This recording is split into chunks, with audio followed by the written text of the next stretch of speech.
At 20 years old, I dropped out of college, moved halfway across the world. Didn't know anyone in this new country I was in. I had no job, no plan, and I was starting over in life, like some would say. But somehow, through sheer hard work, determination, and a truckload of divine providence, I learned how to hack in 8 months and landed a role as a penetration tester. Somehow. I did it without finishing college and without going through any boot camp. And I'm going to explain exactly how that happened, what I learned during that journey, and what I'd do if I had to start again from scratch. Let me preface this by saying this journey is not an easy one at all. If you want to become a good penetration tester or any hacker of sorts, a lot of sacrifice is going to be required of you. Time with family, time with friends, hobbies, etc. Not having friends makes it 10 times easier, but that's not the point. With that disclaimer out of the way, let me take you back and explain a little about myself and give a bit of my sad sob story. For the sake of time, let's pretend my life began in 2021. But pre-2021, my life looked like this. I was fairly exceptional in school, grades-wise. I played a lot of sports and I did a lot of extracurricular activities and all that good stuff. What I'm basically trying to say is that I knew how to study efficiently. I knew how I study efficiently. And I wasn't socially awkward, right? I'm saying this not because I'm this cool, giga chat or whatever, but all of this heavily contributed to me being able to land my first cybersecurity role in less than a year, and it still contributes to my growth today. Anyways, it's 2021. I was at the University of Cape Town. I hate that university, but Cape Town is gorgeous. I was studying computer science. All right, life happens in a good way though, because I have to drop out and move to the United States of America. By the way, I am from Zimbabwe. Please stop calling me Nigerian. Not everyone with an accent is from Nigeria. Anyways, I'm plunged into this new world where I basically do not know anyone and I have no plan. I didn't want to have to go back to college if I didn't need to because it is super expensive here in the US. And it's America, right? There's tons of people that make a decent living or millions, right? Without having to go to college or university. I remember having a conversation with my mom when she told me, "You are now in America, my son." She mentioned going to trade school to become a plumber or an electrician. The people at the top of those fields make a ridiculous amount of money. Or maybe becoming a truck driver and doing stuff in logistics. Anything, really. And I was like, say less, say less. I really liked computer stuff at that point, considering I was studying computer science. And I had only been studying computer science because there was no dedicated cybersecurity degree at the University of Cape Town. I had bumped into Try Hack Me and Hack the Box during the lockdowns in 2020, and I had completed a few rooms here and there, but nothing too crazy since I didn't think cybersecurity could be a viable career back in Zimbabwe or South Africa. I sat myself down. I gave myself 1 year to break into the industry. Otherwise, I would have to go back to college and finish off my degree, get into debt, right? I did not want to do that. I got myself a job at Walmart to fund my certification studies because I decided to go down the certification route. I decided to start with the EJPT, and fast forward a month later, I had the EJPT. I was the happiest person on the planet. This is in November 2021, by the way. I thought I'd get a job at that time because I had the EJPT, so I could hack, right? No, nobody. No one cared. It's just an entry-level certification. I applied to jobs and got 0 responses. 0. Nothing. Nothing. And that was a reality check for me. I needed another certification, one that carried a bit more weight. At that time, the PNPT had just started gaining traction. I'm looking at myself, by the way, if I keep looking up. Anyways, at that time, the PNPT had just started gaining traction. People were comparing it to the OSCP, saying it's better, but it isn't as recognized yet. And like I said, at this time, I am working at Walmart, so I didn't make that much money. I quit my job at Walmart, though, partly because we moved cities and I started working at Chick-fil-A. I still wasn't making much. I was making $1 more than I was at Walmart. I think I was making 13 or 14 bucks an hour. I don't really remember. But because I was broke, I couldn't afford the OSCP. So instead, I bought the PNPT course, which was around 350 bucks at that time, which was still a lot for me, random guy who was working at Chick-fil-A. It was also at this time that I started making YouTube videos and posting online as well. I had found Day's channel, Day Cyborgs, and he mentioned how making content and demonstrating your technical capabilities online helps you differentiate yourself to potential recruiters. Little did I know that would be one of the best decisions I would ever make. So I documented my PNPT journey, failed the exam the first time, posted about failing the exam attempt, and to my surprise, I went viral to some extent. At least it was for me. At that time, I had been getting about 15 views on my videos, and 10 of those views would be me just refreshing to make sure everything is working. And then when I posted the PNPT video, which I'd failed, I got over 1,000 views in a few days, if not like one day. At that time, I think I was the second or third, maybe fourth person to post a review on the PNPT on YouTube, but I did it in a unique way where you actually see me taking the exam. A lot of the traffic to that video came from LinkedIn, where I had posted as well. And I think this is because LinkedIn is so superficial. So being authentic allows people to resonate with you, which people did in this case because I wasn't the only one who had failed the PNPT or failed a certification in general. Anyway, fast forward, I passed the exam when I do my reattempt and make a video about it.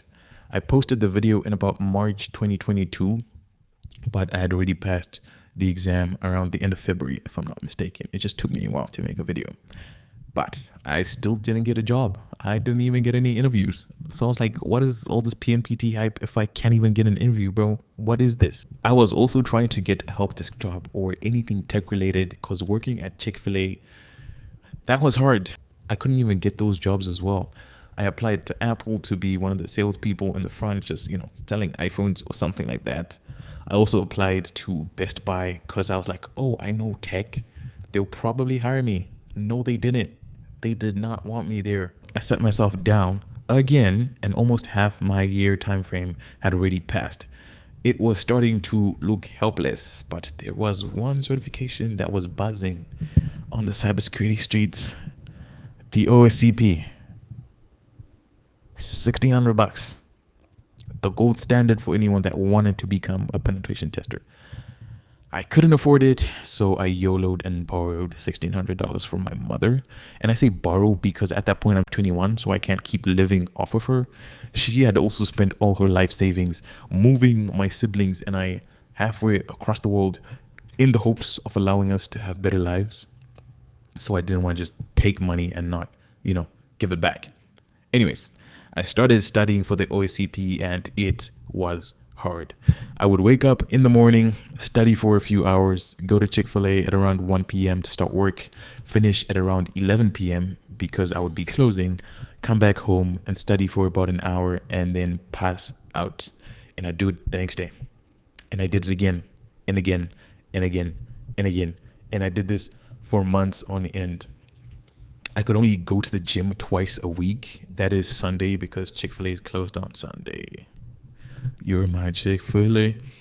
And whatever other day I had off that week. And because I could only go to the gym twice, because I was eating Chick-fil-A every day, basically, I got fat. I was fat. You should see my ID picture. But some of that weight I still carry today. I've lost a lot of it. But I'm still basically fat because I sit around all day hacking now that I work remotely. So, trading one problem for another, I guess. But working at Chick-fil-A took a toll on me. I have a birth defect in my right knee, which was aggravated by playing rugby and other sports in high school. And I lived in constant pain since 2018 when it started to flare up. Basically, one of my tendons was shorter than the other, so my kneecap wasn't tracking properly, which generated lots of friction in my knee, swelling, inflammation, the whole 9 yards. And I say was because it's only now, thanks be to God, in 2025, that I was in the position to get knee surgery to fix the issue.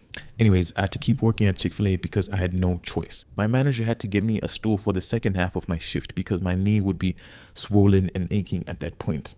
So I would be on window duty for the rest of the shift, which taught me even more about talking to people, building relationships, and making people talk instead of me talking. You'd be surprised at how much people will yap if you give them an ear to hear. Anyways, my time was running out and I decided to apply to at least one college so that I could enroll for the fall semester in case I didn't get a job, as was the initial plan. I applied, I got in, I got a couple of grants and scholarships, then it was back to OSCP focus. Fast forward to August 2022. My exam was scheduled 10 days before my fall semester was starting. I took the exam, first time, passed, first attempt, and I was so relieved because I didn't have to focus on trying to get to school and doing a reattempt for the OSCP whilst starting a semester. But at that point, my year was basically over because I couldn't start school in October. It started in August. So I had to, ship myself to school, move to a different state. Missouri sucks, by the way. Don't go there. I'm kidding. I posted about passing the OSCP on LinkedIn before I left for school, and I kind of forgot about it as I transitioned back into student life and moved to a different state, like I just said. But as I was getting started with my student life again, I noticed that my LinkedIn post about passing the OSCP was going viral, and this time I mean actual virality. It had gotten 100,000 impressions and around 800 reactions. I was so shocked at the sheer amount of congratulations I received. I didn't even know half the people. I didn't even know any of the people that were commenting, but they were congratulating me for passing the OSCP and asking me for tips, pause. And I was like, dang, really? People want to know how I did this? People think I'm cool like that? And the virality kept on going up from there. At its peak, it had 250,000 impressions and around 2,000 reactions, which means 250,000 people saw that post, and a couple of them were recruiters. It kept going up, kept going up, kept going up, and it died down at around 300,000 impressions and still around the 2,000 something reactions. I was sure that some of the people that saw the post were recruiters because I got a couple of messages from that. Nothing too crazy though. I ended up interviewing for an application security role, mostly because the recruiter for that one was the first to reach out and he was the most responsive. Shout out to Devon if you're watching this. My interviewing process was weird though. I had just started my semester as a full-time student athlete. I was playing rugby, by the way, again, with that same knee, and they wanted me to work full-time. I assured them I would be able to balance everything without any hiccups and drop out to pursue my career and part-time school online after the semester. They agreed, considering the next few months would be spent doing onboarding and training and all that stuff. At least that's what I thought. As soon as I started, they shipped me a laptop. It was remote, by the way, so perfect opportunity. They shipped me a laptop and threw me in the deep end because they onboarded me to one of their biggest clients, and I was drowning. It was insane. I had to drop rugby or I had to drop school, something. But I ended up dropping rugby because I just wanted to finish the semester. I'd already paid a bunch of money because I didn't have full scholarships. But I dropped rugby, but I was able to keep my scholarship because the coach was cool like that. I did videography for the team, so technically I was still part of the team, and that way I got to keep my scholarship. But that's how I got my first job. Fast forward, it's 2025 now.